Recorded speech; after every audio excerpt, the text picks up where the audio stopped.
Hello aspirant, कैसे हैं आप सभी। स्वागत है आपका यूपीएससी आईएएस मेंस के इस पेपर के एक्सप्लेनेशन में। थोड़ा सा विलंब हो गया है। जीएस 1 को आज हम एक्सप्लेन कर रहे हैं। इस साल जो भी आईएएस के एग्जाम में सवाल आए, उन सवालों के पीछे थोड़ा विचार विमर्श और उनका एक मॉडल आंसर क्या होगा, और एक एस्पायरेंट जब उन चीजों को लिखते हैं तो किन किन चीजों को लिखना होता है। दूसरी बात, जो चीजें आप लिख रहे हैं उनमें आपको मार्क्स कितने आएंगे। तीसरी बात, एक आंसर में यूपीएससी एक एस्पायरेंट से क्या उम्मीद करता है, या फिर उस प्रश्न में आपको क्या क्या लिखना होगा जिसके माध्यम से आपके मार्क्स अबव 60% आते हैं। इन्हीं सारे मुद्दों के ऊपर चर्चा करेंगे। किससे कितने सवाल आए, ये बकवास की बातें होती हैं, वो आपको पता चल ही गया होगा। सबसे पहले हम आते हैं टू द पॉइंट चीजों के ऊपर कि सवाल जो आए हैं उनमें क्या लिखा जाना है। पहला क्वेश्चन, वैदिक एंड लेटर वैदिक पीरियड में सोशियो इकोनॉमिक चेंज क्या आया, उसके ऊपर लिखना है। 150 शब्दों में है। तो जब बात आती है वैदिक एंड लेटर वैदिक में, तो कुछ खास चीजें होती हैं, वो आपको पढ़ना है। वो क्या पढ़ना है? बात जब वैदिक और उत्तर वैदिक काल की आई तो उसमें कुछ खास चीजें हैं। Political structure, society, economy, geographical structure और रिलीजियस एस्पेक्ट, ये सारी चीजें बदली हैं। तो अब आपको पता होना चाहिए कि ये कैसे बदली। खासकर रिलीजन जो है वो बदला है। जब आप रिलीजन को लिख रहे हैं तो ये 4-5 चीजें आनी चाहिए आपके उत्तर में कि वैदिक काल से जब उत्तर वैदिक काल में हम जा रहे हैं तो एक तो हिनोथिज्म की भावना आ रही। हिनोथिज्म का मतलब एक देवता को सर्वश्रेष्ठ मान करके पूजना, फिर दूसरे देवता को सर्वश्रेष्ठ मानना, ये एक प्रणाली। बहुदेववाद है, मूर्ति पूजक समाज, प्राकृतिक पूजक समाज है, वसुधैव कुटुंबकम की भावना है, बलि प्रथा है, कम कांड है और प्रार्थना। मतलब रिलीजन में ये चेंज आए। बेसिक प्रश्न है, कहीं इसमें कुछ करने की जरूरत नहीं है। जो हम लोग मेंटोरशिप प्रोग्राम चलाते हैं, आप ये देख सकते हैं, इसका भी लिंक डिस्क्रिप्शन में डाल दूंगा। क्वेश्चन नंबर 52 इसी से जुड़ा हुआ था। मुझे लग रहा है कि जिसने भी हिस्ट्री एंड कल्चर, जो भी एजुकेटर पढ़ाते होंगे, वो ये टॉपिक तो जरूर पढ़ाए हैं। इसके ऊपर बहुत ज्यादा डिस्कशन नहीं करना, लेकिन बात आती है जब आप आंसर में लिखे होंगे, इनमें से किसी भी पॉइंट को अगर आपने नहीं लिखा तो आपके मार्क्स 30% से ऊपर नहीं जाएंगे।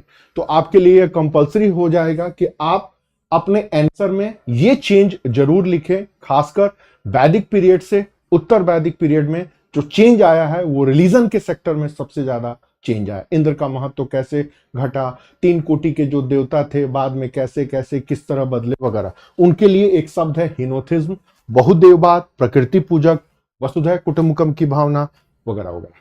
तो ये पहला क्वेश्चन था। दूसरे क्वेश्चन की बात करें तो दूसरा क्वेश्चन भी बड़ा बेसिक सा है। दक्षिण भारत के कला साहित्य के विकास में कांची के पल्लवों के योगदान का मूल्यांकन करें। बात जब कांची के पल्लवों की बात आती है तो द्रविड़ कला शैली और पल्लवों के आर्किटेक्ट और पेंटिंग के बारे में। आमतौर पर पॉलिटिकल हिस्ट्री नहीं पूछी जाती है पल्लव कालीन भारत के, ये भी बेसिक क्वेश्चंस है। कल्चरल कंट्रीब्यूशन की बात आती है तो आपको आर्किटेक्ट डिस्कस करना पड़ेगा। द्रविड़ शैली के ये जनक है और किस प्रकार 4-5 जो इनकी शैलियां हैं उनको क्रमबद्ध रूप में आपको डिस्कस करना होगा। और सबसे बड़ी बात, आपने सिर्फ आर्किटेक्ट को डिस्कस किया और लिटरेचर और रिलीजियस फीलिंग और आपकी मूर्ति कला, ये अगर आपने छोड़ दिया तो आपके मार्क्स कट जाएंगे। फिर जब आप साहित्य लिखते हैं तो भरावी और दांडी, दांडी का दशा कुमार चरितम और भरावी का किरात अर्जुनीय, ये 2 साहित्य लिखे गए हैं उस काल में। धार्मिक भावना में शैव धर्म का उत्थान और मूर्ति कला में महाबलीपुरम।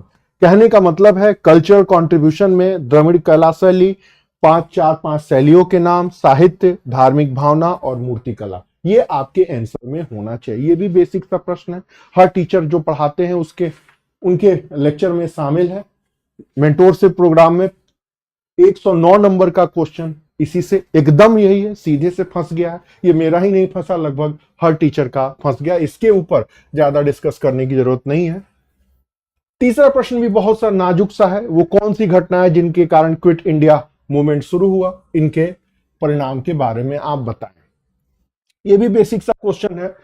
क्या है भाई? जापानी आक्रमण का भय हो रहा है, क्रिप्स मिशन की असफलता, जन आक्रोश और सेकेंड वर्ल्ड वॉर का इंपैक्ट। ध्यान रखिएगा, क्विट इंडिया मूवमेंट कब शुरू हुआ, कैसे शुरू हुआ, क्या कारण थे, इनके क्या परिणाम हुए, और अगला इसी से टॉपिक बनता है, क्या यह स्वतः जन स्फूर्त आंदोलन था?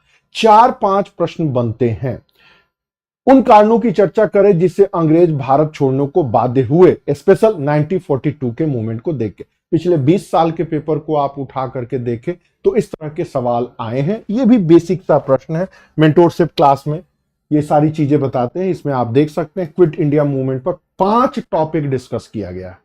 तो ये भी बेसिक सा प्रश्न है, ज्यादा इसमें डिस्कस करने की जरूरत बनती नहीं है। चौथे प्रश्न को देखिए, समुद्र सतह के तापमान में वृद्धि क्या है, मतलब सरफेस टेम्परेचर, और यह उष्ण कटिबंधीय चक्रवातों के निर्माण को कैसे प्रभावित करता है? बोले तो यह प्रश्न सी सरफेस टेम्परेचर और ट्रॉपिकल साइक्लोन से रिलेटेड। देखिए मैंने कितना होमवर्क किया। कल थोड़ी इंटरनेट की प्रॉब्लम आ गई, इस वजह से मैं डिस्कस नहीं कर पाया। 2 पेपर डिस्कस करने के बाद होमवर्क करके आपके सामने जब चीजें रहती हैं तो आप इसको बेहतर तरीके से ग्रैप्स कर सकते हैं। बाकी सारे एजुकेटर लोग पेपर को बोल करके समझा देते हैं, नहीं, मेरे हिसाब से वो गलत तरीका। और आप देख रहे हैं तो आप बेवकूफ हैं। चीजों को समझिए, चीजों को रिटन फॉर्म में आप रखिए या लिखिए, या जो एजुकेटर बोलते भी हैं तो उनकी बातों को लिखिए और अपने जो आंसर लिखे उसे टैली कराइए, तभी जाकर के आप 100% समझ पाएंगे कि आंसर में लिखना क्या होता है और आंसर को लिखते कैसे हैं। अब देखिए, आज के प्रेजेंट ग्लोबल सिनेरियो में जो सबसे बड़ी प्रॉब्लम है वो यही है कि ग्लोबल वार्मिंग बढ़ते जा रहा है, और उस ग्लोबल वार्मिंग का इंपैक्ट कहीं ना कहीं ज्योग्राफिकल एक्टिविटीज पर पड़ रहा है। बात चाहे साइक्लोन की हो या एंटी साइक्लोन की हो, या वोल्केनोस जो उभर के आ रहे हैं, या अर्थक्वेक की हो रही है, या फिर बाढ़ और सूखा की हो। एकदम बेसिक सा प्रश्न है, करंट स्टेटस से जुड़ा हुआ है, और जो कुछ भी अमेरिका के खाड़ियों में या लैटिन अमेरिका के में होता है या यूरोप में होता है, उसका असर हमारे ऊपर भी होता है। एग्जामिनर यही जानना चाहता है कि आज के प्रेजेंट सिनेरियो में जो कुछ भी ज्योग्राफिकल चेंजेज आ रहे हैं उसके ऊपर आपकी प्रैक्टिकल समझ है या नहीं है। बेसिक एनसीईआरटी की किताबें भी आपने पढ़ी होंगी तो एनफ है। क्या लिखना है? टेम्परेचर बढ़ता है, चक्रवात भी बढ़ता है। टेम्परेचर का इंपैक्ट है वाष्पीकरण, हवा, जलवाष्प या बारिश होती है। उष्ण कटिबंधीय महासागर, बारिश 119 किलोमीटर स्पीड के हिसाब से 6 दिन का समय काल। मतलब इतनी सारी चीजें आपको आंसर में होनी चाहिए। क्वेश्चन जुड़ा हुआ है impact of global warming in geographical activities, ये एक पूरा चैप्टर है। ज्योग्राफी पढ़ने के अलावा हमने इसमें विशेष रूप से 15 से 20 प्रश्नों को शामिल किया, और ये हर 6 महीने पे अपडेट होता है कि जो भी ग्लोबल वार्मिंग का इंपैक्ट पूरे वर्ल्ड पे हो रहा है उससे कनेक्ट करिए और उसी के ऊपर अंडरस्टैंडिंग बनाइए। बस 5 पॉइंट होना चाहिए। देखिए इधर 4-5 इधर, 4-5 इधर, और आपको लिखने आना चाहिए। ये कंटेंट अकॉर्डिंग टू क्वेश्चन आप फिट कर दीजिए। तो इसमें भी कुछ डिस्कस करने की जरूरत नहीं है। ग्लोबल वार्मिंग बढ़ रहा है, टेम्परेचर बढ़ रहा है, और साइक्लोन चक्रवात बढ़ते जा रहे हैं। एनीवे, बेसिक क्वेश्चन है, ये भी आप इसमें देख सकते हैं। अगले प्रश्न में आते हैं। शानदार प्रश्न है, माइग्रेशन के ऊपर सवाल आता है कि जितने भी, सवाल क्या है पढ़ के सुनाता हूं, छोटे शहरों की तुलना में बड़े शहर अधिक प्रवासियों को क्यों आकर्षित करते हैं? विकासशील देशों की स्थितियों के आलोक में इसकी विवेचना करिए। कहने का मतलब है बड़े शहर पे लोग क्यों अट्रैक्ट होते हैं और प्रवासियों को क्यों अट्रैक्ट कर रहे हैं, बताइए। नॉर्मल सवाल है। क्वेश्चन नंबर 29 और 31 मेंटोरशिप में आप देख सकते हैं। अगर आप दिमाग लगाएं तो इसका प्रश्न उत्तर मिल जाएगा। क्योंकि 2015 में अर्बन माइग्रेशन के कारण पूछे हैं, तो अब आपके लिए जरूरी होता है कि जितने भी प्रीवियस ईयर्स के सवाल पूछे गए हैं उससे जुड़े हुए हर एस्पेक्ट के ऊपर आप अपनी नजर रखें या उस पर पकड़ बनाएं। तो जाहिर सी बात है, हम भी मेट्रो सिटी में क्यों रहते हैं? इंफ्रास्ट्रक्चर का डेवलपमेंट, बेसिक नीड्स पूरी हो जाती हैं, एम्प्लॉयमेंट के नए हमारे सामने रिसोर्स दिखाई देते हैं, हमें ग्रोथ या बढ़ने के रास्ते दिखाई देते हैं, और सबसे बड़ी बात यह हमारे गांव या छोटे शहरों के रूढ़िवादी कास्टिज्म या रिलीजियस की भावना से टोटली अलग होता है। आप यहाँ स्वतंत्र रह के अपने मनपसंद जीवन को जी सकते हैं और अपने आने वाले बच्चों के लिए एक बेहतर एजुकेशन और इन्वायरमेंट क्रिएट कर सकते हैं। दूसरी बात, आगे बढ़ने के रास्ते होते हैं। तीसरी बात, बाहर की जितनी भी मल्टीनेशनल कंपनियां आती हैं उनकी पहली इच्छा होती है दिल्ली, बॉम्बे, कोलकाता में अपना ब्रांच खोले, न कि बिहार के किसी या उत्तर प्रदेश के किसी गांव में। कारण, एक तो इंफ्रास्ट्रक्चर डेवलपमेंट नहीं है, दूसरा कनेक्टिविटी नहीं है, तीसरा लोगों की पेइंग कैपेसिटी भी नहीं है, चौथा लोगों की मेंटलिटी भी उस हायर लेवल की नहीं है। बहुत सारे कारण होते हैं। तो ये कॉमन सेंस का प्रश्न है, सोसाइटी से जुड़ा हुआ है, वही बात बताना है, या ये कहिए ये भारत के रियल फेस ऑफ अर्बनाइजेशन को दिखाता है, मतलब नगरीकरण की वास्तविकता को। कॉमन सेंस में लगाएंगे, बड़े शहर, infrastructure, connectivity, market, consumer, purchasing power या इकोनॉमिक एक्टिविटी का सेंटर्स। एक चीज और जो बताना चाह रहा हूं, 90 के दशक के बाद से लेकर सन 2020 तक बड़े शहर डेवलपमेंट के कारगर थे या बड़े शहर प्राथमिकता की सूची में थे। अभी जो इकोनॉमिक एडवाइजरों की जो एक रिपोर्ट आ रही है, उनका यह कहना है कि अब लखनऊ, पटना जैसे नए शहरों का ओरिजिन होने का समय आ गया है। कारण, मेट्रो सिटी सैचुरेट हो चुके हैं, मेट्रो सिटी में जगह ही नहीं बची है, और जिस प्रकार के फ्लड या नेचुरल डिजास्टर मेट्रो सिटी में आ रहे हैं, चाहे वो दिल्ली हो, चाहे बॉम्बे हो, चाहे वो चेन्नई हो, तो अब डेवलपमेंट के लिए छोटे छोटे शहरों को चूज किया जा रहा है। उनके ऑफिसेज वहीं पे जा रहे हैं, पूरा सर्विस सेक्टर का जोर इन छोटे छोटे शहरों पर। तो हो सकता है अगले आईएएस के एग्जाम में अगर आपसे पूछ दे कि छोटे शहरों के ऊपर माइग्रेशन क्यों हो रहा है या क्या उम्मीद है, चाहे वो इकोनॉमी में पूछे, चाहे वो सोसाइटी में, तो आप इसके लिए तैयार रहिएगा। क्योंकि आईएएस में 2015 में पूछ चुका है, 2024 में पूछ चुका है, तो आगे भी पूछता रहेगा। क्लाउड बस्टर के बारे में पूछा है, हालांकि यह डिजास्टर मैनेजमेंट का सवाल है, लेकिन जब बात की जाती है क्लाउड बस्टर की, ये भी GS1 और GS3 में है, यहां भी जुड़ा हुआ है, उसमें देख सकते हैं। 18 अगस्त इंडियन एक्सप्रेस में इसके बारे में डिटेल स्टडी आई। भारत, सऊदी अरब और 25 देशों में तकनीक है, इसमें बहुत कुछ बताने की आवश्यकता नहीं है। ऑर्गेन ऊर्जा की हेरफेर से बारिश कराई जाती है, एवरीबडी नोन अबाउट इट, सभी जानते हैं कि क्लाउड बस्टर का उपयोग कैसे होता है और क्लाउड बस्टर कैसे हम बनाते हैं। अगला क्वेश्चन जो मेरे दिल के बहुत करीब है, जनसांख्यिकीय शीत डेमोग्राफिक विंटर क्या है, क्या यह दुनिया ऐसी स्थिति की ओर अग्रसर है? गर्व करिए, आप भारतीय हैं और आप भारत जैसे देश में हैं जहां एक निश्चित उम्र के पश्चात आपको विवाह, परिवार, नातेदारी, माता और पिता, इन सबकी श्रेणी में जाना ही है। निसंदेह इससे जनसंख्या बढ़ रही है, निसंदेह इससे रिसोर्स के ऊपर प्रेशर पड़ रहा है, बट इससे हमारी सृष्टि चल रही है, और जब तक इस सभ्यता का अस्तित्व रहेगा तब तक हम भारतीय रहेंगे। बट ये हमारी सोच है। यूरोप में ऐसी सोच नहीं है, ना वहां विवाह हो रहे हैं, ना वहां परिवार है, ना वहां नातेदारी है, ना वहां बच्चे हैं। बूढ़ों का देश बन गया। आज से 30 साल बाद दुनिया भर के विश्लेषक यही कह रहे हैं कि भाई इतना डेवलपमेंट हुआ, इतना पैसा, इतनी प्रगति भोगने वाला कोई नहीं है, पहली बात। दूसरा, आप मर जाएंगे तो फिर सृष्टि कैसे चलेगी? तीसरी बात, बाहर के जो लोग माइग्रेंट वहां रह रहे हैं, चाहे वो एशिया के हों या अफ्रीका के हों, वो तो कब्जा कर लेंगे। चौथा, कल्चरल डिस्प्यूट, ईसाई बहुल यूरोप और मुस्लिम बहुल अफ्रीका, इन दोनों के बीच की टकराहट क्या है, ये हम देख रहे हैं। बात फ्रांस की हो, बात ब्रिटेन की हो, या बात पूरे यूरोपियन यूनियन की हो। अब ये सवाल आना था, पिछले 2 सालों से इस प्रश्न को डिस्कस कर रहा हूं, लेकिन जब ये सवाल आया तो दिल खुश हो गया, क्योंकि हमने इसमें डिस्कस किया है। ये हमने एसे में भी किया है, इंटरव्यू में भी किया है, GS3 में भी किया है, GS2 में भी किया है, GS1 में भी। आप पूछेंगे GS3 में कैसे किया है, तो इसको पॉपुलेशन और इकोनॉमिक ग्रोथ से जोड़ा है। GS2 में कैसे किया, तो इसको international policy, foreign policy, migrant policy से जोड़ा है। GS1 में कैसे जोड़ा है, तो सोसाइटी से जोड़ा है, सबसे रिलेटेड है। अब आपको यही जानना है, क्या भाई जनदर घट रही है, जनसंख्या कम हो रही है, श्रम की समस्या आ रही है, वृद्ध जनसंख्या बढ़ती जा रही है, माइग्रेशन बढ़ रहा है, चारों एक दूसरे से जुड़े हैं। यूरोप की स्थिति आपके कुछ आंकड़े में भी है, प्रति महिला 2.1 हो चुका है जनधन, विवाह 90% हो ही नहीं रहे हैं, संतानों उत्पत्ति 95% नहीं हो रहे हैं, अवैध और समलैंगिक संबंध 200% के रफ्तार से बढ़ चुके हैं। हर दूसरा आदमी इसमें इन्वॉल्व पाया गया है।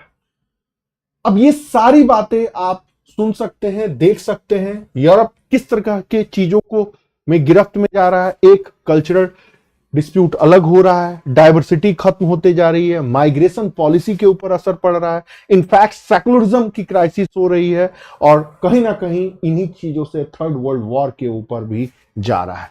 यूरोप का क्राइसिस या यूरोप का संकट ये कुछ ऐसा है। बात ईयू, ब्रेजिट, ब्रिटेन, फ्रांस, इटली, भीषण दंगे, प्रवासियों की घुसपैठ, अभी जो मैंने बातें बताई, ये सारी बातें आप सुन सकते हैं। खासकर एक वेंकट रामास्वामी है, अमेरिका के उपराष्ट्रपति पद के लिए चुनाव लड़ा था, भारतीय मूल के, हालांकि इस बार ही हट गए। उन्होंने एक बात कही कि पूरा यूरोप सिविल वॉर के दौर से गुजर रहा है और यह देश के अंदर चल रहा है। किसके लिए? ये खुद अपने में लोग लड़ रहे हैं। और उन्होंने एक शब्द का प्रयोग किया, वोक कल्चर, और इसको माइग्रेशन और पॉपुलेशन से जोड़ा। बहुत सुंदर स्पीच है, आप देख सकते हैं। ठीक उसी तरह इंग्लैंड की एक बहुत बड़ी विचारकी हैं केटी हॉपिंगटन, उनको पढ़ सकते हैं। दूसरे हैं डगलस मुरे, राइटर, उन्हें भी आप देख सकते हैं। और भारत में जयपुर डायलॉग एक यूट्यूब चैनल है तो थोड़ा मोदी समर्थक, बट उनको दरकिनार करिए, उसमें जो कंटेंट है उसमें ये दर्जनों बार बात कही है। उसी तरह अमेरिका में रहने वाले भारतीय मूल के बुद्धिजीवी राजीव मल्होत्रा, एक और शानदार टॉक है Sangam talk, Indic talk, TED talk. TED talk को मैंने कट कर दिया है, टेड टॉक देखने की जरूरत नहीं क्योंकि वो बनावटी बातें ज्यादा करते हैं। कहने का मतलब है पूरी दुनिया में चाहे वो सोसाइटी को लेकर के चेंज आ रहा है, उसके ऊपर आपकी अंडरस्टैंडिंग होनी चाहिए। इस पूरे प्रश्न में सबसे शानदार प्रश्न मुझे लगा, और मैं दावे के साथ कह सकता हूं कि इनका जिक्र न राम आहूजा जैसी किताबों में है और न सोशल पढ़ाने वाले, सोसाइटी पढ़ाने वाले शिक्षकों के नोट्स में है। मुखर्जी नगर के और राजेंद्र नगर के शिक्षक क्या बोल रहे थे, मैं उसकी भी बात चर्चा करूंगा। हालांकि इसकी जरूरत नहीं है, बट ये जानना जरूरी है कि जो बच्चे मेंस दे करके आते हैं, पीछे साक्षात दंडवत हो जाते हैं और हमेशा एकलव्य की तरह अंगूठा देने के लिए तैयार रहते हैं। इन सब चीजों से बाहर निकलिए। ब्यूरोक्रेट बनने जा रहे हैं, ब्यूरोक्रेट बनने के लिए एक आत्मविश्वास भी रहना चाहिए, और सिर्फ आप हर मुद्दे को, प्रॉब्लम को सॉल्यूशन के रूप में देखें कि अगर यूरोप में प्रॉब्लम है तो प्रॉब्लम क्यों है, प्रॉब्लम का शॉर्ट आउट कैसे होगा, उनका एक स्टैंडर्ड उत्तर तैयार रखिए, भले वो हो चाहे ना हो। इससे ज्यादा आपको इसमें उलझने की जरूरत नहीं है, कारण यूरोप एक मरती हुई सभ्यता है। यूरोप एक ऐसा सभ्यता है जो अगले 30 सालों में विलुप्त होने के कगार पे जा रहा है। एक किताब भी लिखी है, how European civilisation is dying, मतलब एक मरती हुई सभ्यता। तो इसमें सर खपाने की आवश्यकता नहीं है, सिर्फ प्रॉब्लम को जानिए और समझिए। ध्यान रखिए, इस प्रॉब्लम का अभी भी सॉल्यूशन नहीं है, और यह प्रॉब्लम आगे भी आपके एग्जामिनेशन में आता रहेगा, चाहे वो माइग्रेशन पे आए, चाहे वो सेकुलरिज्म पर आए, चाहे डाइवर्सिटी पे आए, चाहे कल्चर डिस्प्यूट। ये मैंने 5 चीजें लिख दी हैं, अगले साल के पेपर में ये आने ही आने हैं। तो सोच लीजिए कि आपको अपनी तैयारी का पैटर्न कैसे बदलना है। और ये चीज मैंने अपने मेंटोरशिप वाले इस प्रोग्राम में क्वेश्चन के रूप में डाला है। हर 6 महीने पर इस तरह के 5-7 नए प्रश्न आते हैं। 10 मिनट का आप टीचर से अपने डिस्कस करिए, 5-5 पॉइंट लिखिए और टॉपिक से खत्म। इससे ज्यादा पढ़ने की जरूरत और उलझने की जरूरत नहीं है। आगे क्वेश्चन देखते हैं। ये भी एक शानदार प्रश्न है, देखिए क्या पूछा है। Gender equality, gender equity, women's empowerment, लैंगिक समानता, लैंगिक निष्पक्षता, वुमेन्स एम्पावरमेंट के बीच में डिफरेंसेस क्रिएट करें, और जितने भी प्रोग्राम आ रहे हैं उनके ऊपर ओवरव्यू करना है। कहने का मतलब है ये 3 चीजें हैं जिसके ऊपर आपको डिस्कस करना है। आईएएस 2018 में ये प्रश्न आ चुका है हमारे मेंटोरशिप में, GS1 के सोसाइटी के सेक्शन 17 में, आप यहां अंडरलाइन कर दी गई, इंस्क्रिप्शन में है, आप देख सकते हैं। क्या है लैंगिक समानता का मतलब? लैंगिक समानता का मतलब होता है समान अवसर और समान दायित्व पुरुष और महिला के बीच में, और लैंगिक निष्पक्षता का मतलब होता है पुरुष और महिला के बीच में बराबरी का भाव। वो बराबरी का भाव हेल्थ को लेके, प्रेस्टीज को लेके, एजुकेशन को लेके, जस्टिस को लेके, आजीविका लाइवलीहुड को लेके, राइट्स को लेके और फ्रीडम को लेके। मतलब एक समाज जिस प्रकार पुरुषों के साथ अपनी सोच बना रखा है या पुरुषों के प्रति जो रवैया रखता है, वही रवैया महिलाओं के प्रति भी रखे, तभी जाके जेंडर में निष्पक्षता आ सकेगी या लैंगिक निष्पक्षता आएगी।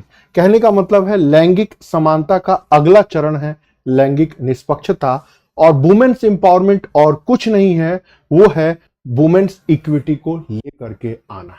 कहने का मतलब है वुमेन्स एम्पावरमेंट कैसे आएगा, जब ये लैंगिक निष्पक्षता आ जाएगी।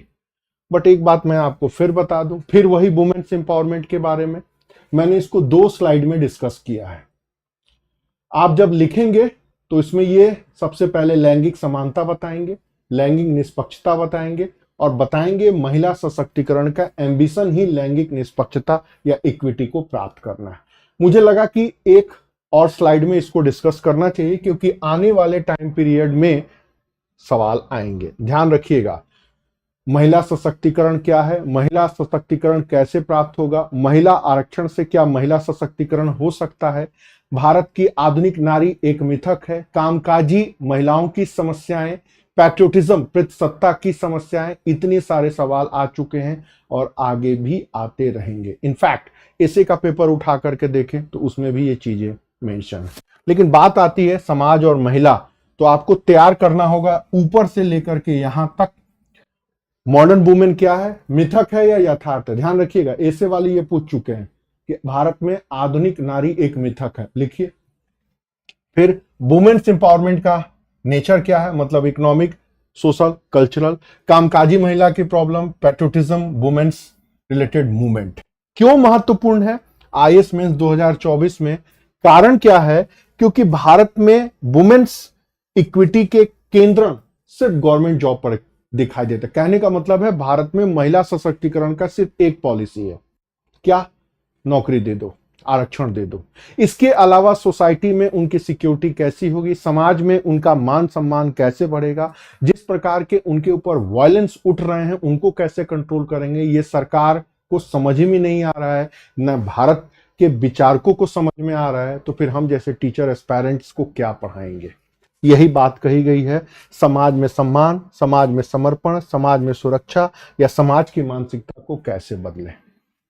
There is no any solution. तो आपको एक अंडरस्टैंडिंग बनानी है, जब आप वुमेन्स सेक्टर को पढ़ें तो इन सब सेक्टर्स के ऊपर आपकी एक समझ होनी चाहिए। और दूसरी बड़ी बात, क्वेश्चन की ये डिमांड है, और मैं दावे के साथ कह सकता हूं कि इस चीज को पढ़ाने वाले, इस चीज को बच्चों को बताने वाले इतना डिप्थ में जाते ही नहीं। वो ट्रेडिशनल चीजें बता दे हैं, चल जाते हैं, वो उनकी भी मजबूरी है। बहुत ज्यादा पढ़ाएंगे तो बच्चे भाग जाते हैं, और हिंदी मीडियम के बच्चे तो एकदम भाग जाते हैं। फिर वो जाते हैं 50 रुपए का नोट्स खरीदते हैं और रटना शुरू कर देते हैं। दुनिया में चल क्या रहा है, एग्जाम का ट्रेंड क्या है, एग्जाम में प्रश्न ये क्यों पूछ रहे हैं, और पिछली बार जब पूछे हैं तो अगली बार कैसे पूछेंगे, इसके ऊपर तो कोई बात ही नहीं करता। हिंदी मीडियम तो दूर दूर तक कहीं रेस में है ही नहीं।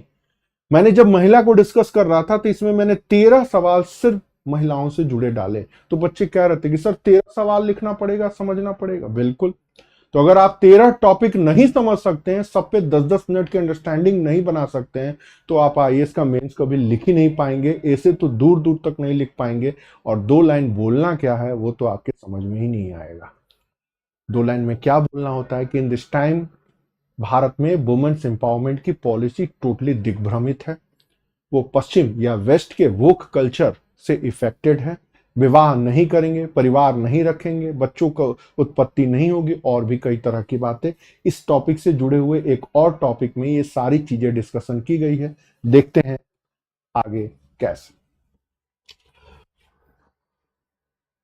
9वां, समान सामाजिक आर्थिक पक्ष वाली जातियों के बीच अंतर जातीय विवाह कुछ हद तक बढ़े हैं, किंतु अंतर धार्मिक विवाह के बारे में कम सच है, विवेचना करिए। जितने भी यूपीएससी के पेपर बनाने वाले हैं या यूजीसी के जो सिलेबस में हैं, उनकी एक खास मानसिकता है।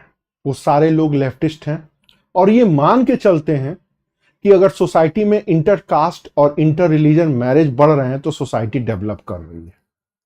भारत की सांस्कृतिक मान्यता इन चीजों की इजाजत नहीं देती। हालांकि भारत में भी 8 प्रकार के संस्कृति में विवाहों का प्रचलन है। ब्रह्म विवाह को उत्तम माना गया है। हालांकि विवाह के ऊपर सबके वैल्यूज अलग अलग हो सकते हैं, मेरे भी है। मेरा तो मैं ये मानना है कि इंसान को विवाह करना ही नहीं चाहिए। इंसान विवाह करके झमेले में फंस जाता है जैसे लोग समझते हैं, लेकिन ऐसा संभव है नहीं। दायित्व तो निभाना पड़ता है, पुत्र धर्म और पति धर्म। अंतर धार्मिक विवाह मतलब इंटरकास्ट और इंटर रिलीजन, ये भी जीएस में एडवांस लेवल के क्वेश्चन में डिस्कस किया गया है।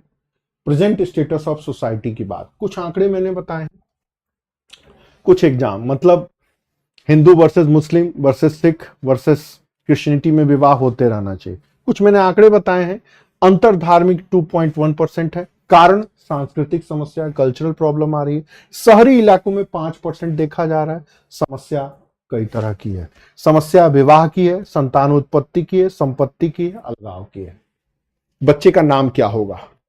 तो बच्चे का नाम ओमकार नाथ खान होगा, या बच्चे का नाम जान जानी जनार्दन होगा, या अमर अकबर एंथोनी होगा, या अमर अकबर वॉल्टर होगा? एक ये समस्या। दूसरा, जो लोग भी कहते हैं ना कि we don't believe in religion, तो भैया मरने के बाद जमीन में दफनाओगे या आग लगाओगे? दूसरा, इस्लाम रिलीजन या ईसाइयत के अनुसार प्रॉपर्टी में बच्चों का ट्रांसफर का नियम अलग है। हिंदू धर्म के अनुसार पिता की संपत्ति में पुत्र और पुत्री को बराबर अधिकार। तो प्रॉब्लम यही आती है। तो जो लोग भी कहते हैं हम अंतर धार्मिक हैं या रिलीजन में विश्वास नहीं करते हैं, वो सबसे बड़े नसरुद्दीन शाह का उदाहरण आपके सामने, मैंने कुछ नाम भी रखे हैं। उर्मिला मातोंडकर, डिवोर्स हो गया, क्यों हुआ? इंटरव्यू पढ़िए। स्टेफिना, ये लोग भी रिलीजन को नहीं मानने वाले हैं, लेकिन अपने बच्चे का नाम तैमूर लंग जैसे हत्यारों के ऊपर रखा है। या फिर नसरू भैया, नसरुद्दीन शाह, इन्होंने भी कहा रिलीजन में विश्वास नहीं करते हैं। तो उनसे किसी ने पूछा मरने के बाद आपके बच्चे दफन होंगे या डेड बॉडी जलाई जाएगी, मतलब हिंदू विधि से संस्कार होगा या मुस्लिम? तो ऑब्वियसली दफनाए जाएंगे। तो ये सब नाटकबाजी है। वो लोग धार्मिक होते हैं, कहीं से भी सेकुलर नहीं होते हैं, चेहरा जरूर ओढ़े रहते हैं। तो अंतर धार्मिक विवाहों में इस तरह की प्रॉब्लम आती है। कॉमन सिविल कोड में यह मुद्दा सबसे ज्यादा चर्चा में है, तो जरूरी था कि सोसाइटी से चीजें जोड़ के पूछे। आना तो था, चाहे जिस रूप में आए। अंतर जातीय की बात करें तो जिस हिसाब से सोशल मीडिया बढ़ा है, संचार क्रांति बढ़ी है, शहरी इलाकों में लोग कामकाजी हो रहे हैं, तो अंतर जातीय विवाह भी बढ़ रहा है। शहरीकरण का भी प्रभाव है और महिला सशक्तिकरण की पहचान है। आपने फिल्म तनु वेड्स मनु देखी होगी, या टीवी सीरियल देखा होगा, या फिल्म स्टारों को देखा होगा। तनु वेड्स मनु एक कहती है दिल्ली यूनिवर्सिटी में पढ़ी हूं, लव मैरिज करूंगी। अरे भाई, अगर आप पढ़ लिख लिए हैं तो इसका यह मतलब नहीं कि आप अपनी मान्यताओं को या अपने माँ बाप को तिरस्कृत करें या अपने परिवेश को त्याग दें। बट एक खास मानसिकता बना दी गई है कि अगर आप शहरी इलाकों में पढ़ रहे हैं, लिख रहे हैं, तो आप विवाह का भी फैसला खुद करेंगे। जिस हिसाब से इंटरकास्ट मैरिज बढ़ रहे हैं, उसी हिसाब से विवाह के डाइवोर्स भी बढ़ रहे हैं। हालांकि अरेंज मैरिज में भी प्रॉब्लम है। अंडरस्टैंडिंग ठीक है तो कहीं कोई समस्या नहीं है, अंडरस्टैंडिंग नहीं है तो प्रॉब्लम ही प्रॉब्लम है। सबके अपने पर्सनल मैटर है। आपको बस जानना है सोसाइटी में हो क्या रहा है, प्रेजेंट स्टेटस ऑफ सोसाइटी। अगर इसकी समझ है तो ठीक है, समझ नहीं है तो प्रॉब्लम आएगी या फिर प्रॉब्लम आनी ही आनी है। तो मैंने इतने सारे उदाहरण दिए, तनु वेड्स मनी का भी दे दिया। और समस्या क्या है, तो जातीय विवाह और अंतर धार्मिक विवाह के कोरिलेशन के बारे में पूछा है। याद रखिएगा प्रॉब्लम्स क्या हैं, तो विवाह, संतानोत्पत्ति, संपत्ति और अलगाव को लेकर के समस्या आ रही है। लोग इसमें उतना विश्वास नहीं करते हैं। और दूसरा, संचार क्रांति का बढ़ता हुआ प्रयोग। तो जो सवाल आ रहा है, इन्हीं दोनों को मिला करके आपको बताना होगा कि ये चीजें बढ़ रही हैं लेकिन फिर भी एक्सेप्टेबल नहीं आ रही हैं, क्योंकि विवाह सिस्टम को लेके इस तरह की समस्या आ रही है। कहने का मतलब है, जो आप राम आहूजा टाइप की किताबों से पढ़ते हैं, विवाह, परिवार, नातेदारी, उसमें विवाह से सवाल पूछा है। बट मैं फिर कह रहा हूं, विवाह क्या, विवाह के कितने प्रकार हैं, ये सवाल कभी नहीं आता। विवाह से सवाल आए हैं, ये वो सवाल हैं जो आपके सोसाइटी से जुड़ा हुआ है, जो आपके देश में आज हो रहा है। एग्जामिनर यही जानना चाहता है कि बच्चे ने विवाह के वर्तमान फेस को देखा है या समझा है, या इस चीज को ऑब्जर्व कर रहा है कि नहीं कर रहा है। अगले प्रश्न को देखें। विकास में सामाजिक आर्थिक मुद्दों पर निपटने में सरकार, एनजीओ और प्राइवेट सेक्टर के बीच में सहयोग कितना उपयोगी होगा। पिछली बार भी ये सवाल आया हुआ था। एनजीओ 90 के दशक के बाद से, जब से इकोनॉमिक लिबरलाइजेशन की पॉलिसी शुरू आई, तब से एनजीओ का रोल बढ़ते जा रहा है हमारे निजी जीवन में। एनजीओ इतने पावरफुल हो गए हैं कि न सिर्फ social policy, economic policy, health policy, ये हर पॉलिसी में अपनी घुसपैठ बनाए। मैंने कुछ आंकड़ों की भी बात की थी कि इस देश में 33 लाख से ज्यादा एनजीओ हैं, 68,000 फर्जी चल रहे हैं, 22,000 एनजीओ को गवर्नमेंट ने ब्लैक लिस्टेड किया है और 20,000 एनजीओ खुद गवर्नमेंट के साथ काम कर रहे हैं। बट उनके अलावा अन्य और भी है, ये आंकड़े मैंने लिख दिया है। ये GS1, GS2, GS3, GS4, एसे और केस स्टडी सब में शामिल है एनजीओ। कम से कम 15 से 16 प्रश्न जीएस के सारे सेगमेंट्स में इसमें जोड़ के लिखा है। बच्चे फिर कहते हैं कि सर सब में इंपॉर्टेंट है एक ही टॉपिक। हमने कहा बिल्कुल बेटा जी, सब में इंपॉर्टेंट है, आप इंप्लीमेंट तो करिए। देखिए, एक व्यक्ति हैं जॉर्ज सोरस, इनको एनार्किज्म बोला जाता है। उनका कहना है कि दुनिया में हर जगह अराजकता मचते रहना चाहिए, हम हर जगह विवाद पैदा करते हैं। खुल के बोला। उन्होंने ये तक कहा कि भारत की सरकार को डिसबैलेंस करने के लिए हम इतना पैसा लगा रहे हैं। कारण क्या है? तभी आपने देखा होगा, बात चाहे जीएसटी की हो, बात सिटीजन अमेंडमेंट एक्ट की हो, बात चाहे नॉर्थ ईस्ट प्रॉब्लम की हो, बात चाहे राम मंदिर निर्माण की हो, बात चाहे कॉमन सिविल कोड की हो, बात चाहे जम्मू कश्मीर से 370 के हटाने की हो, सब में एक गुमराही की स्थिति देखी गई। खूब फंडिंग होती है इनकी। ये एनजीओ यही तक नहीं है। अगर आपने थोड़ा सा सोशल मीडिया पे एक्टिव बेहतरीन टॉक्स को देखा है, पढ़े हैं मैगजीन में, न्यूज़पेपर में, तो ये शब्द हैं, हर विचारधारा का अपना अपना गुट है। कैसे?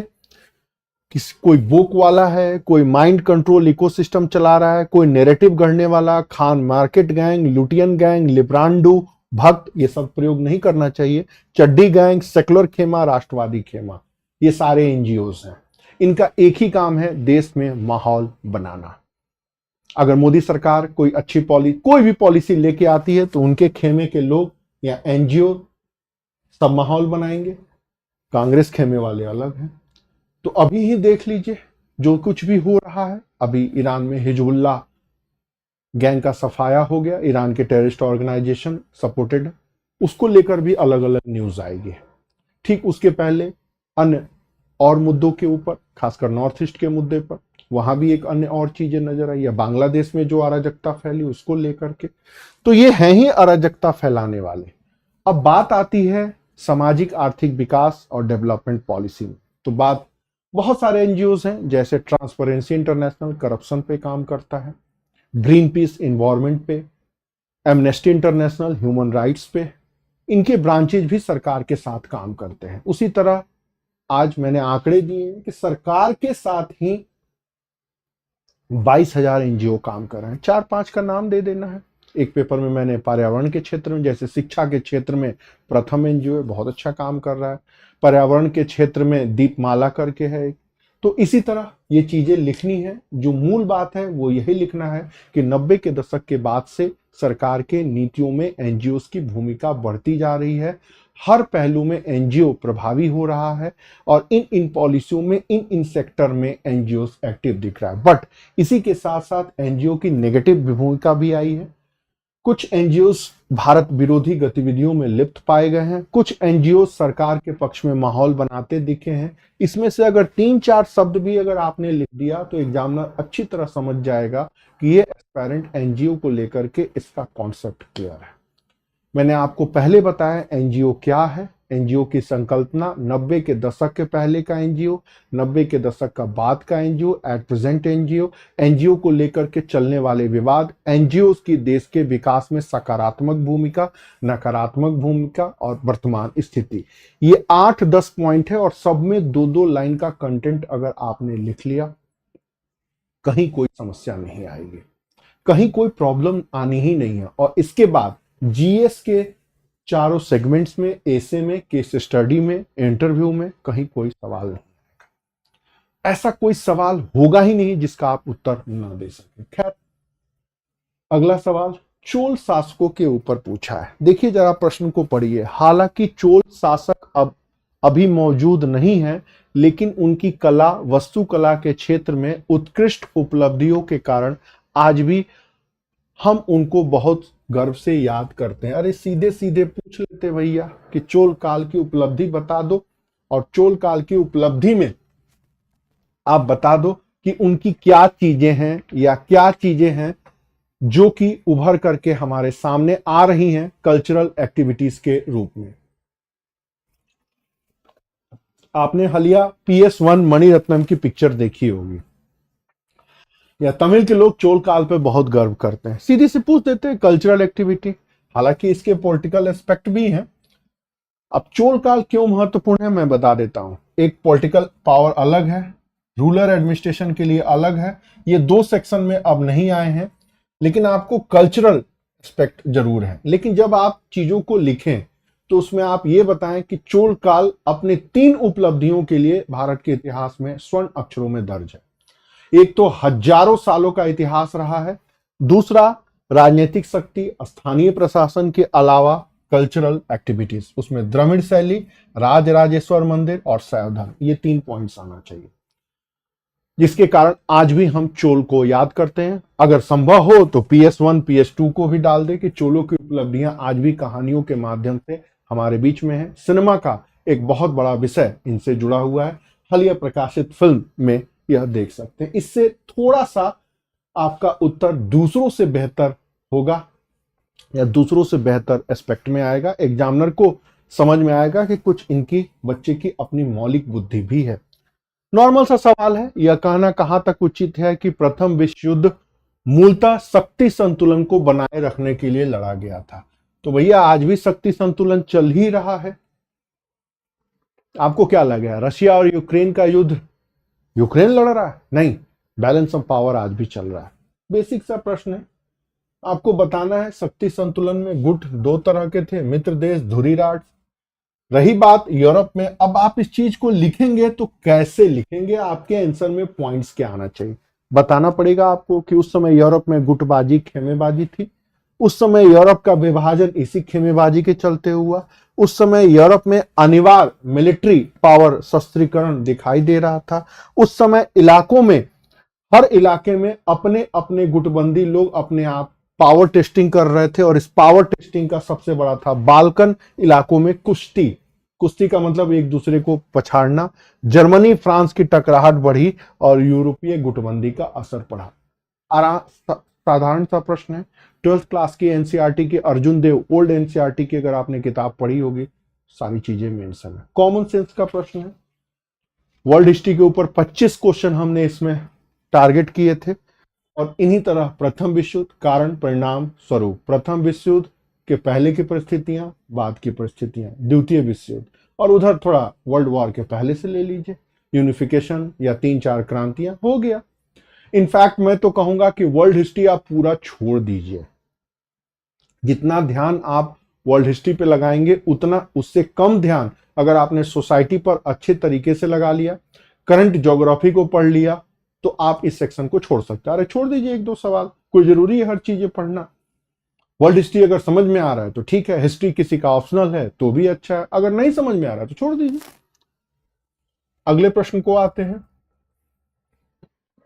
भारत में हस्तशिल्प कुटीर उद्योगों के ह्रास के लिए इंग्लैंड का इंडस्ट्रियल रेवोल्यूशन कहां तक रिस्पॉन्सिबल था। कहने का मतलब है कि भारत में जो डी इंडस्ट्रियलाइजेशन प्रोसेस हुआ, जो हमारे स्मॉल कॉटेज इंडस्ट्रीज खत्म हुए, उनमें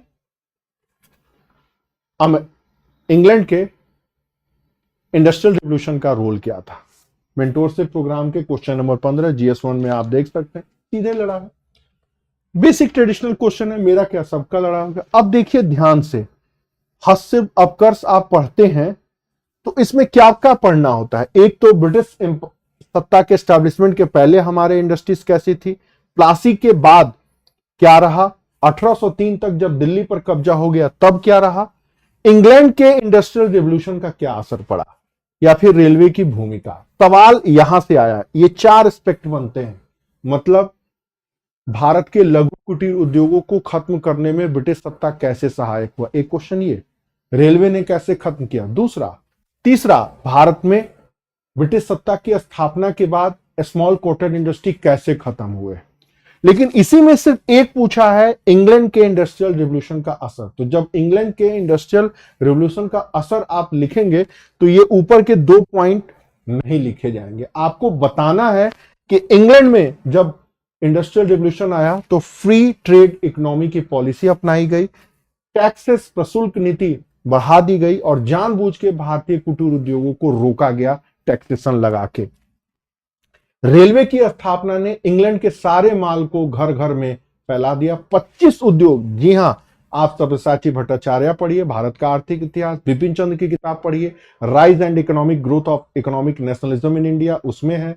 तीसरा आपका एक जो शेखर बंदोपाध्याय की किताब है आधुनिक भारत का इतिहास, उसमें भी यह लिखा हुआ है। और कुछ अन्य और बेहतरीन, Cambridge economic history of India, Irfan Habib की एडिटेड पुस्तक है, उसमें भी ये फैक्ट दी है। बट ये नॉर्मल नोट्स में नहीं मिलेंगे कि रेलवे की स्थापना ने भारत में किस प्रकार डी इंडस्ट्रियलाइजेशन को मोटिवेट किया। राम लखन शुक्ल की किताब हो या सुमित सरकार की किताब हो, उसमें बहुत सीमित दिया हुआ है। एक और अच्छी किताब थी ग्रीस मिस्र की, मॉडर्न इंडिया की, अब वो स्वर्ग सिधार गए। सबसे अच्छी किताब भारत में आर्थिक इतिहास ग्रीस मिस्र, उसमें ये सारी चीजें बेहतरीन तरीके से दी हैं। डाटा भी आप लिख सकते हैं कि इंग्लैंड के इंडस्ट्रियल रेवोल्यूशन के पहले भारत का निर्यात इतना था, अब निर्यात घट के इतना हुआ। भारत का आयात इतना था, अब आयात घट के इतना हुआ। मैं बार बार अपने स्टूडेंट से कहता हूं, चूंकि मेरा खुद हिस्ट्री ऑप्शनल रहा है तो मैंने 10-20 साल तो इस विषय को पढ़ा है कि जब भी प्रश्न को लिखें तो आप कोशिश करें कि उस प्रश्न में थोड़ा लॉजिकल आंसर आए। कहने का मतलब है इकोनॉमी का कोई प्रश्न है तो डाटा जरूर आए, रिपोर्ट्स जरूर आए। भारत छोड़ो आंदोलन भी आ रहे हैं तो कुछ उसमें चीजें डाले कि इतने लोग मरे, इतने जेल गए, वगैरह वगैरह। 1857 भी लिख रहे हैं, उत्तर प्रदेश लिख रहे हैं, तो बताइए कि इतने भाले पकड़े गए, इतने तलवार पकड़े गए, इतने लोगों को फांसी हुई कि उसको पढ़ने के बाद थोड़ा सा हृदय एग्जामिनर का हिल जाए। अब चूंकि मेरा ऑप्शनल रहा है तो मैं थोड़ा दिल से बताता हूं बच्चों को, और कोशिश रहती है बस आपको याद ही तो करना है कि इंडस्ट्रियल रेवोल्यूशन के बाद भारत के निर्यात में 33% का डिक्लाइन देखा गया। हो गया, या सूती कपड़ों का निर्यात इतना घट गया, या रेलवे के आने से भारत के 25 लघु कुटीर उद्योग तबाह हो गए। उसमें दिया बत्ती उद्योग है, तलवार उद्योग है, तेल उद्योग है, बर्तन उद्योग है, इस्पात उद्योग है, वगैरह वगैरह वगैरह। बच्चे लिख के आते हैं सिर्फ सूती कपड़ा। तो जब आपके पास बेहतरीन कंटेंट है और आपके एजुकेटर आपको मोटिवेट करते हैं तो आप उन बातों को जरूर लिखें। और यही बातें मैंने अपने बुक्स में लिखी, उत्तर कैसे लिखें। कभी मौका मिले ना तो इस पुस्तक को एक बार उलटिएगा जरूर। आंसर राइटिंग टेक्निक पर 2 किताबें आई हैं। मुझे सर पीटने की इच्छा होती है कि सिर्फ अगर आईएएस बन जाते हैं तो लोग किताब लिख के धन कमाते हैं, या फिर वो सही गाइडलाइन क्यों नहीं देते हैं। आपको इज्जत मिल गया, नाम मिल गया, प्रतिष्ठा मिल गया, तो कुछ तो आप अपने बुक्स में लिखे जो आने वाले जनरेशन के लिए फायदेमंद हो। बच्चा एक उम्मीद से आपकी किताब खरीद लेता है बट कुछ नहीं मिलता, कुछ समझ में ही नहीं आता। इसमें मैंने यही चीजें समझाई हैं और इस बुक्स में लिखे गए सारे आर्टिकल किसी न किसी मैगजीन में जा चुके हैं। ये यहाँ यूपीएससी के सीट पर लिख के भी उत्तर बताया है। एक ऐसे को 4 तरीके से लिख के बताया है कि ये पैटर्न फॉलो करिए, ये पैटर्न फॉलो नहीं करिए। सच नहीं लिखा जाता। और कुछ डाटा, फैक्ट, फिगर अगर आप मेंशन करते हैं तो आपका उत्तर एकदम क्लासिकल लेवल पर आ जाता है और फिर आपको नंबर मिलने के चांसेस बढ़ जाते हैं। आगे 14वें नंबर के क्वेश्चन को देखिए। गंगा घाटी की भूजल क्षमता में गंभीर गिरावट आ रही है, यह भारत की खाद्य सुरक्षा को कैसे प्रभावित कर सकता है। सवाल क्या है? गंगा घाटी, एक तो ज्योग्राफी और इकोनॉमी दोनों है। ये सवाल बहुत अच्छा लगा। कारण क्यों है? क्योंकि ऑलरेडी आईएएस 2018, 2014, 2016 में आ चुका है, तो आना ही था। आप उठा के देख लीजिए, क्वेश्चन नंबर 37 एकदम सेम मिलता जुलता है। 2 साल पहले ये बुकलेट आई थी। अब गंगा घाटी, भारत की पूरी सभ्यता की जान है गंगा। उत्तर भारत की पूरी सभ्यता इसी के ऊपर निर्भर है। गंगा सिर्फ एक नदी नहीं है, सभ्यता का नाम है। चाहे वो पेयजल उपलब्धता हो या खाद्यान्न उत्पादन हो या हमारे संस्कार हो, सब में गंगा है। मरने के पहले 2 बूंद गंगा जल डाल दो। वो अलग बात है कि राम तेरी गंगा मैली जैसे वाहियात फिल्में बना के गंगा को बेच दिया राज कपूर ने। एनीवे, अब आपको यही जानना है कि गंगा सभ्यता और संस्कृति या समाज में क्या स्थान रखता है, मतलब सोसाइटी। दूसरा, गंगा का इकोनॉमिक इंपैक्ट क्या है, मतलब गंगा कितने शहरों की जीवनदायिनी है, गंगा कितने शहरों को पेयजल उपलब्ध कराती है, गंगा उत्तर भारत में कितना अनाज उत्पादन में कंट्रीब्यूशन करेगी, और गंगा नदी का वाटर लेवल गिर रहा है, गंगा इस साल तक सूख जाएगी, गंगा का पानी लगातार बदल रहा है, गंगा को बांधने की कोशिश की गई उत्तराखंड में तो तबाही मची। इतनी सारी चीजें जुड़ी हुई हैं। 10 मिनट का टॉपिक है, तो आपके उत्तर में लिखना है क्या कि गंगा 2.6 पर मीटर इसका ग्राउंड वाटर नीचे जा रहा है, 2500 किलोमीटर का प्रवाह है, आईपीसीसी की रिपोर्ट में ग्लोबल वार्मिंग का असर भी बताया जा रहा है, डब्ल्यूएचओ की रिपोर्ट में ये बातें कही गई हैं, यूनिसेफ ने कहा है कि अगर गंगा के ऊपर संकट आता है तो ये होगा, फेओ फूड एंड एग्रीकल्चर ऑर्गेनाइजेशन ने कहा है कि इससे फूड क्राइसिस आएगी। देखिए सारे इंटरनेशनल ऑर्गेनाइजेशन हमारी गंगा के ऊपर बात कर रहे हैं। अब जरा अपनी अंतरात्मा से पूछिए और थोड़ा टीचर के नोट्स को उलटिए, कुछ नहीं मिलता है। गंगा संस्कृति है, गंगा खाद्य है, गंगा टूरिज्म है, गंगा इकोनॉमी का बेस बैकबोन है, गंगा कल्चरल क्राइसिस को दे रहा है। 11 राज्य, 43% जनसंख्या, 80% खाद्यान्न आपूर्ति। लीजिए हो गया टॉपिक खत्म। कि गंगा एक नदी ही नहीं है, गंगा भारत की सभ्यता का एक प्रतीक भी है, गंगा अर्थव्यवस्था का मेरुदंड भी है, गंगा 11 राज्यों में बहती है, इतना प्रवाह है, और यह 43% जनसंख्या की भरण पोषण के अलावा खाद्यान्न उत्पादन में 80% का योगदान करती है। विगत कुछ वर्षों में निरंतर ग्लोबल वार्मिंग के प्रभाव से वहां असर पड़ रहा है, ग्राउंड वाटर इतने नीचे जा रहा है, और दुनिया भर की रिपोर्ट में गंगा के ऊपर असर डालने की बात कही गई है कि अगर गंगा प्रभावित होती है तो न सिर्फ अर्थव्यवस्था पर वरन संस्कृति और समाज पर भी प्रभाव पड़ेगा। हो गया खत्म। इससे ज्यादा आपको पढ़ने की जरूरत ही नहीं है। मुझे एक एक चीजें इसलिए याद है क्योंकि प्रीवियस ईयर के पेपर को इतनी गहराई से अध्ययन किया है। गंगा के ऊपर 5 प्रश्न डाले हैं कि Ganga valley, ground water, urbanisation और इकोनॉमिक एक्टिविटी, इससे सवाल आने ही आने हैं। और ध्यान दीजिएगा ये चारों जोड़ करके इस बार सवाल पूछ दिया, तो ऐसे ही सवाल पकड़े जाते हैं। प्रीवियस ईयर्स के पेपर को देखिए, ट्रेंड को देखिए, और जो करंट एक्टिविटी हो रही है अखबार उठाइए तो सब में यही बातें दी गई है। नमामि गंगे का एक सर्वे रिपोर्ट छपा तो उसमें दुनिया भर के ऑर्गेनाइजेशनों ने यह कमेंट किया।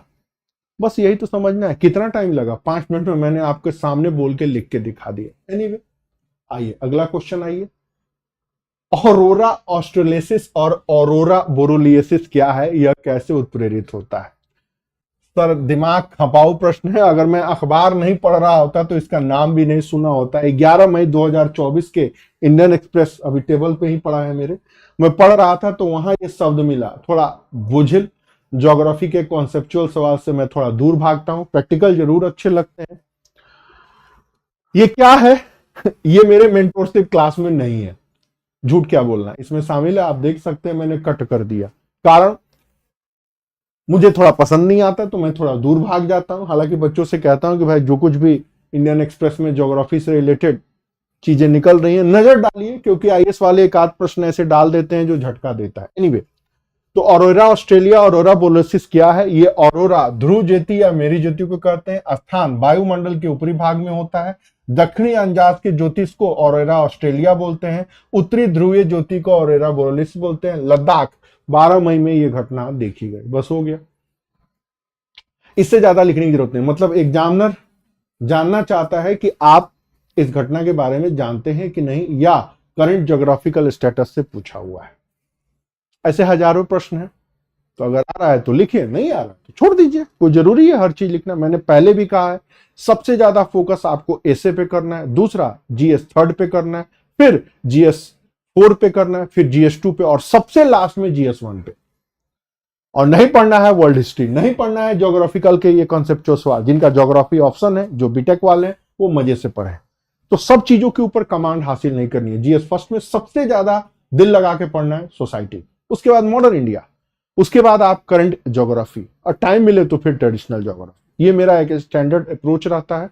इतने सेक्शन में आप बराबर आप फोकस कर लिए। सबसे ज्यादा याद रखिए ए से, जहां 70% मार्क्स उठता है, उठ सकता है 90% भी, फिर जीएस 3, फिर जीएस 4 एथिक्स, फिर जीएस 2, और सबसे लास्ट में जीएस 1।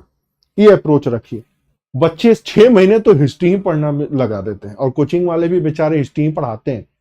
जब मैंने कुछ नया पढ़ाने की कोशिश की तो हमारे गाइड ने कहा कि अरे ऐसा है, पहले गांधी, नेहरू, टैगोर पढ़ा लो, तब ये चीजें पढ़ाना, नहीं तो बच्चे भाग जाएंगे। मैंने कहा सही कह रहे हैं सर।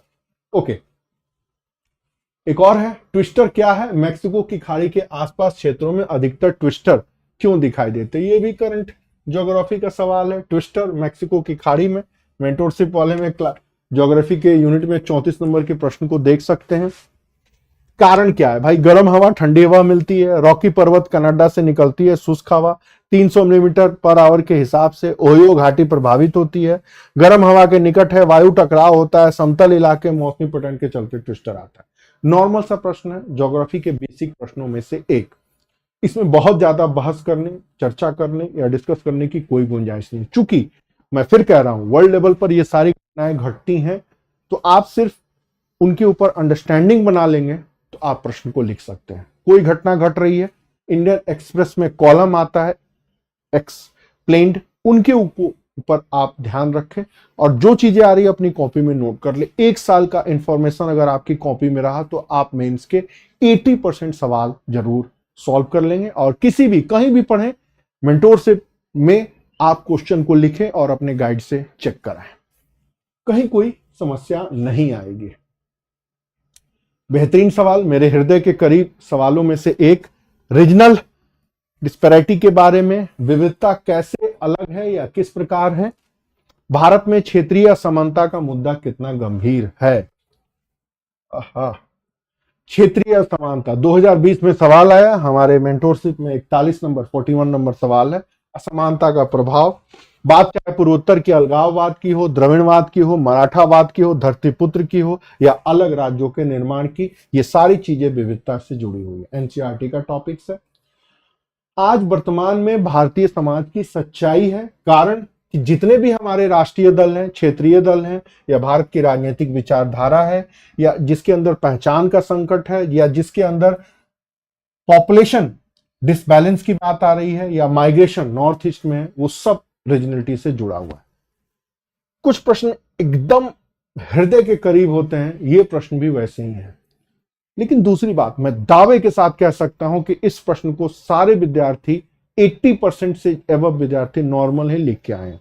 क्योंकि अगर आपको सोसाइटी की बेहतरीन समझ नहीं है, और समझ के बाद अगर आपने आंसर राइटिंग नहीं की है, और रीजनलिज्म से जुड़े हुए 10-12 सवाल को सॉल्व नहीं किया है, तो फिर आप नहीं लिख पाएंगे। जानना अलग बात है, समझना अलग बात है, बट आंसर में लिखना ये अलग बात है। मैं बार बार यही कहता हूं। तो ये जो सवाल बने हैं वो इसी रूप में बने हैं, आपको बताना है कि रीजनलिज्म के कारण क्या है, और दूसरी बात, लास्ट 75 ईयर से आपका देश इस रीजनलिज्म से कैसे इफेक्टेड हुआ, और इस रीजनलिज्म को बढ़ाने में किसकी क्या रोल है। ये अप्रोच होता है यूपीएससी का, और इसीलिए दिल खुश हो जाता है इस विषय को पढ़ाते हुए, और निराशा होती है हम जैसे टीचर को जो जड़ में जाके पढ़ाते हैं कि 1200 क्वेश्चन के ऊपर अपना माइंडसेट डेवलप करो। तो हमारे दूसरे टीचर कहते हैं अरे भाई हिस्ट्री पढ़ाओ, पॉलिटी पढ़ाओ, यूट्यूब पर जाओ, बकबकाओ, लक्ष्मीकांत अपलोड करो, पढ़ाओ, सुपर टीचर नोट कमाओ। ये मेरा कभी ट्रेंड नहीं रहा, इसलिए मेरे यूट्यूब चैनल पे व्यूज भी नहीं आते। मैं कहता भी नहीं कि आप रिचार्ज करिए, सॉरी आप सब्सक्राइब करिए या देखिए, आपकी मर्जी, देखना हो देखे, ना देखना हो ना देखे। देखिए कितना शानदार सवाल आया है रीजनलिज्म पर, अगली बार फिर आएगा। रीजनलिज्म को बढ़ाने में पॉलिटिकल आइडियोलॉजी की भूमिका, रीजनलिज्म को बढ़ाने में सोशल मीडिया का कंट्रीब्यूशन, और क्या आप सहमत हैं कि रीजनलिज्म सिर्फ पॉलिटिकल बेनिफिट के लिए बढ़ाया जा रहा है? कमेंट करिए। तो अगर आपको भारत की वर्तमान क्षेत्रीयता की समझ नहीं है तो दिक्कत होगी। आज आदिवासी अस्मिता के ऊपर राजनीतिक दल बने झारखंड मुक्ति मोर्चा ने खुल के बोला है कि बीजेपी का एकमात्र राष्ट्रीय एजेंडा है आदिवासी अस्मिता को खत्म करना। दूसरी तरफ एनजीओ वाले कहते हैं कि तुम भारत के मूल निवासी हो और ये लोग विदेशी हैं। तो रावण इस देश का मूल निवासी है और राम विदेशी हैं। तो यहां भी डाइवर्सिटी को और ज्यादा डिवाइड किया जा रहा है। नॉर्थ ईस्ट का उदाहरण आपकी आंखों के सामने है। या फिर माइग्रेंट करा करके भारत की डाइवर्सिटी को खतरे में डाल के और ज्यादा बढ़ाया जा रहा है। जितने भी रीजनल पार्टी हैं वो वोट बैंक के लालच में चुप्पी साधे हुए हैं, और भी कई तरह की चीजें हैं। तो डाइवर्सिटी को लेकर के, रीजनलिटी को लेकर के जो चीजें देश में हो रही हैं, उन सभी पहलुओं के ऊपर अगर आपकी अंडरस्टैंडिंग नहीं है तो अगले साल ये फिर प्रश्न आएगा और अगले साल आप मुंह ताकेंगे या फिर बुक स्टॉल पर जा करके ना नोट्स को पलटेंगे, कुछ नहीं मिलने वाला। मैं अभी भी कह रहा हूं, एक रीजनलिटी को लेकर के जो भी एनसीईआरटी में फैक्ट है, एक तो वो जानिए और अपने टीचर से डिस्कस करिए, मेंटोर से डिस्कस करिए, एजुकेटर से डिस्कस करिए कि सब देश में चल क्या रहा है। अखबारों को उलाट के पढ़िए तो आपको सब समझ में आ जाएगा। अगर आपकी अंडरस्टैंडिंग क्लियर है तो लिखेंगे, नहीं तो फिर बाय बाय। आगे अगला सवाल है, समानता सामाजिक न्याय की व्यापक नीतियों के बावजूद वंचित वर्ग संविधान में लाभ नहीं मिल रहा। सीधा सा सवाल है कि आपके कॉन्स्टिट्यूशन में इक्वलिटी भी है, आपके कॉन्स्टिट्यूशन में सोशल जस्टिस भी है, लेकिन आज भी भारत में जो वीकर सेक्शन के लोग हैं वो जस्टिस नहीं कर पा रहे हैं, या एक लाइन में कहें तो वंचित वर्ग को न्याय क्यों नहीं। मैंने 10 कारण यहां लिख दिया है। कारण ये प्रश्न भी मेरे हृदय के बहुत करीब है, 2 मिनट लगे लिखने में। बात जीएस 2 में हो, जीएस 3 में हो, ऐसे हो, एडवांस लेवल पर यह सवाल आना ही आना है। जातिगत जनगणना हुई तो एक बात कही गई कि भले ही संविधान ने आरक्षण दे दिया है, बट आज भी भारत के संविधान ने जो आरक्षण दिया है उससे भारत के वंचित वर्गों को जस्टिस नहीं मिल पा रहा। शायद इसीलिए सुप्रीम कोर्ट ने क्रीमी लेयर के ऊपर कोई स्टेटमेंट नहीं दिया एसटी क्लास को लेके। बहुत सारे हैं। कारण क्या है? ग्रामीण अंचलों में निवास करते हैं लोग, गरीब हैं, शिक्षा रोजगार के इनके पास कम अवसर है, शिक्षा को बीच में ही छोड़ देते हैं, शिक्षा का स्तर गिरा हुआ है तो रोजगार भी गिरा हुआ मिलता है, संपन्न समूहों का कब्जा। और आप ये बात लिख सकते हैं, कारण 2018 के रिपोर्ट में स्पष्ट रूप से मेंशन किया गया कि सामाजिक न्याय के रूप में जो कुछ भी शेड्यूल्ड ट्राइब्स को दिया गया है उसका लाभ कुछ विशेष जातियों को मिलता है। तो आप लिख सकते हैं, कोई हर्ज नहीं है 2018 की रिपोर्ट के अनुसार। फिर जागरूक नेतृत्व की कमी है, क्रीमी लेयर की संकल्पना नहीं है, सामाजिक आर्थिक सीमांता का दृष्टिकोण भी है, और सरकार का बदलता स्वरूप, मतलब वेलफेयर स्टेट का कम होता रोल। ये वो कारण है जिसके वजह से समाज में वंचित वर्गों को न्याय नहीं मिल रहा। अब देखिए, कहां आपने पढ़ा सोसाइटी, कहां आपने पढ़ा सामाजिक न्याय, और यहां क्या पूछ रहा है कि जो आपके देश में हो रहा है, क्या आपके देश में ये चीजें हो रही हैं तो सोसाइटी के वीकर सेक्शन के लोग सोशल जस्टिस को नहीं गेन कर पा रहे हैं। तो कारण बताइए, साधारण सा सवाल, कॉमन सेंस का। अगर आपने सोसाइटी को अच्छे से देखा है, सोचा है, समझा है, ऑब्जर्व किया, राइटिंग की है, मेंटोरशिप में मेरे जैसे किसी उलझाऊं और उबाऊं टीचर के साथ रहे हैं तो लिख पाएंगे। जो एक मात्र कहता है भैया उत्तर लिखो, उत्तर लिखो, उत्तर लिखो, सिर्फ लिखो, क्योंकि पढ़ने से सिलेक्शन नहीं होता है, सिलेक्शन होता है लिखने से।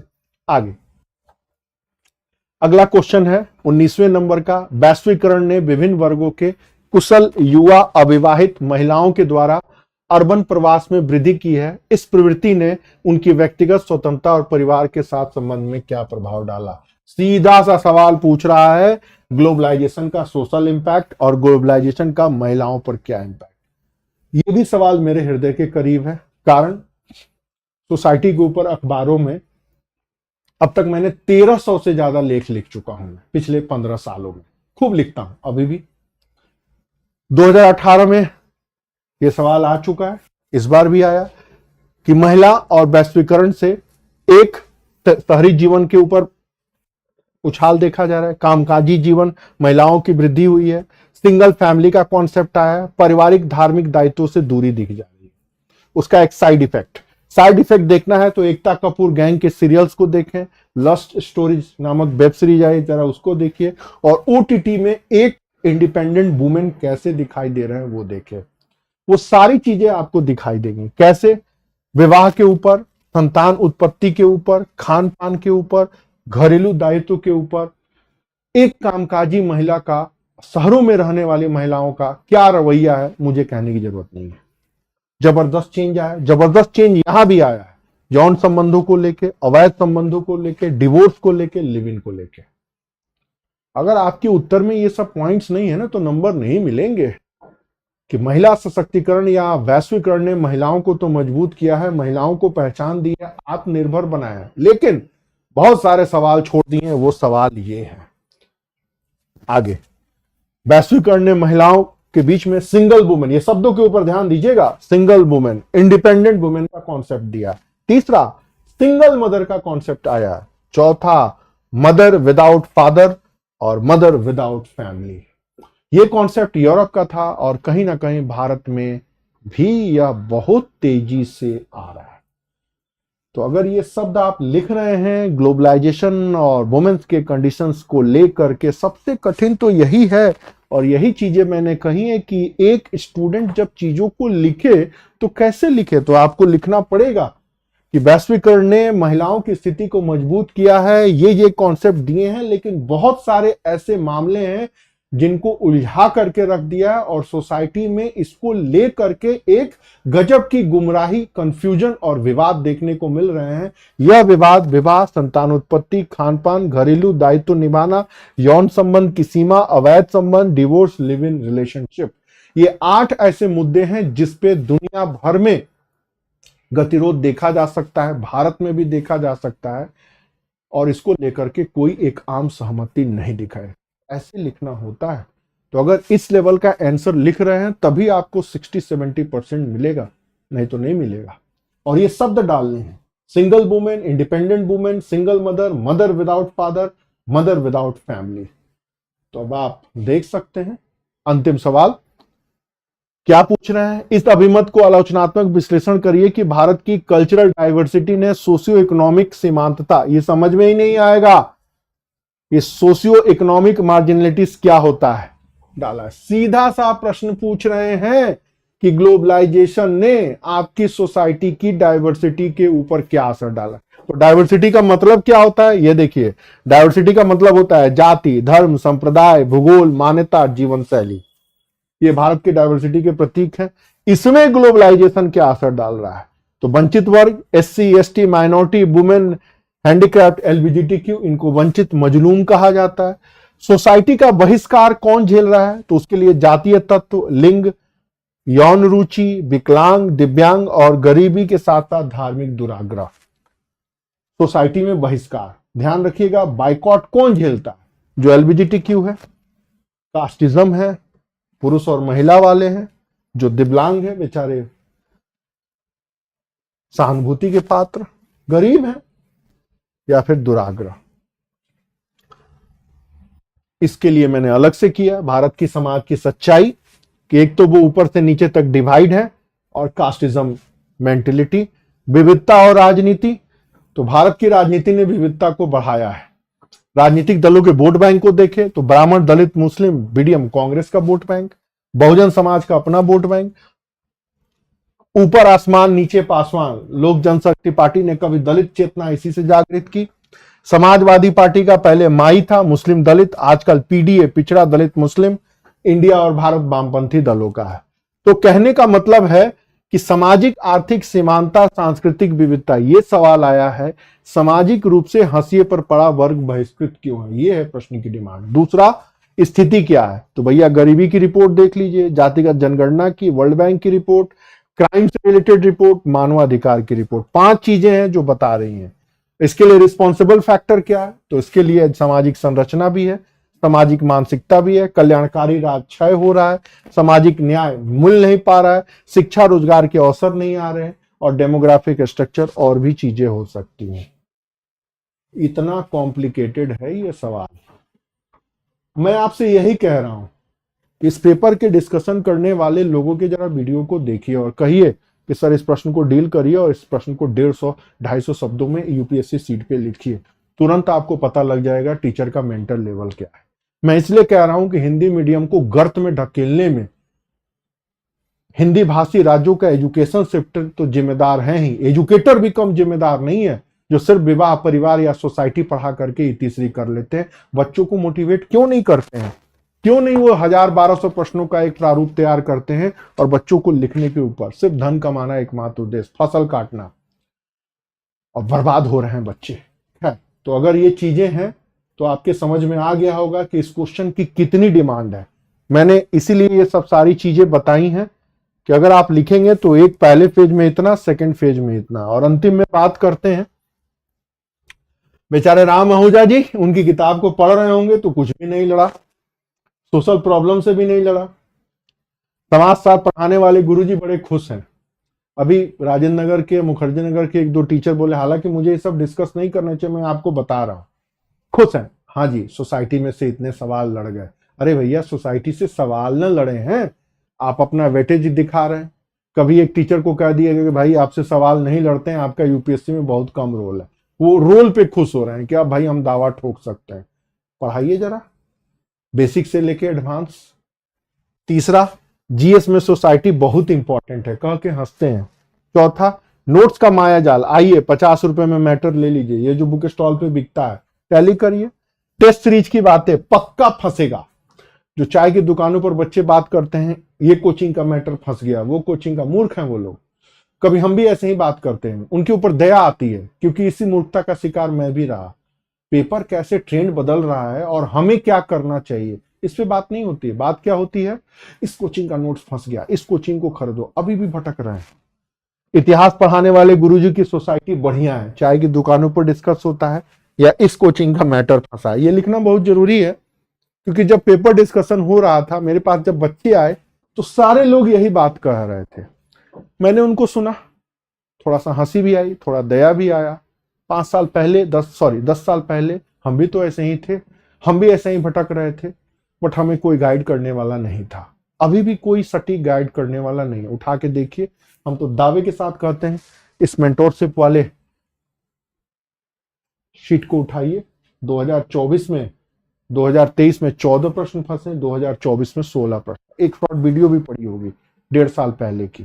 तो इतनी सारी बातें हैं, इतनी सारी बातों में हम लोगों ने जो भी बात कही या जो बातें सुनी, उससे तो एक अनुमान हो गया होगा कि पेपर कितना प्रैक्टिकल होता जा रहा है। दूसरी बात, अगर आपने हर बार एग्जाम के पैटर्न को देखते हुए अपने तैयारी को करंट अपडेट से नहीं जोड़ा, चीजों को नहीं समझा और लिखने की प्रैक्टिस नहीं की, तो आपका सिलेक्शन दूर दूर तक नहीं होने वाला। आप कहीं भी पढ़िए, किसी से भी पढ़िए, किसी संस्थान में पढ़िए, कोई भी टेस्ट दीजिए, आपका फोकस होना चाहिए आंसर राइटिंग पर। दूसरा, मिनिमम आपको 1000-1200 सवालों की फॉर्मेटिंग आपके दिमाग में होनी चाहिए, तभी जाकर के आप दूसरों से बेहतर कर पाएंगे। कोई शॉर्टकट रास्ता नहीं है। हिंदी मीडियम का रिजल्ट सिर्फ 3% है, ऐसा नहीं कि वो मेहनत में और परिश्रम में कमी है। तो फिर प्रॉब्लम कहाँ है? प्रॉब्लम उनके तैयारी करने के तरीके में है और उनके मेंटल लेवल के वहां न पहुंचने के चलते हैं, और राइटिंग स्किल तो डेवलप है ही नहीं। तो इतनी सारी बातें मैंने की, 3 वीडियोस पढ़े हैं, GS 3, GS 2, GS 1, 4th भी है और ऐसे भी है। टाइम मिला तो वो भी डिस्कस करेंगे। इच्छा हो तो देखिए, समझिए, इसको डाउनलोड करिए, लिंक्स में सब्सक्रिप्शन हो, जुड़ना हो जुड़िए, नहीं जुड़ना हो मत जुड़िए। मैं पहले भी किसी को नहीं कहता था, अभी भी किसी को नहीं कहूंगा, बट जितने प्रश्न मैंने ये डिस्कस किए हैं, ये लिंक डिस्क्रिप्शन में है, इसको एक बार जरूर देखिएगा अगर आप सही में सीरियस कैंडिडेट हैं तो। नहीं तो चाय की दुकान पे डिस्कस करिए और डिस्कस करते रहिए कि इस बार किसका फंसा है, अगली बार पक्का फंसेगा। 98% मूर्ख लोग, बेचारे मासूम, 2-2 पंचवर्षीय योजना जो खपा देते हैं, वो इन्हीं तरह, उन्हें खुद नहीं पता होता है कि हम आगे कैसे बढ़े। तो उम्मीद है कुछ तो आप बेहतर आज सीखे होंगे। Okay, thank you.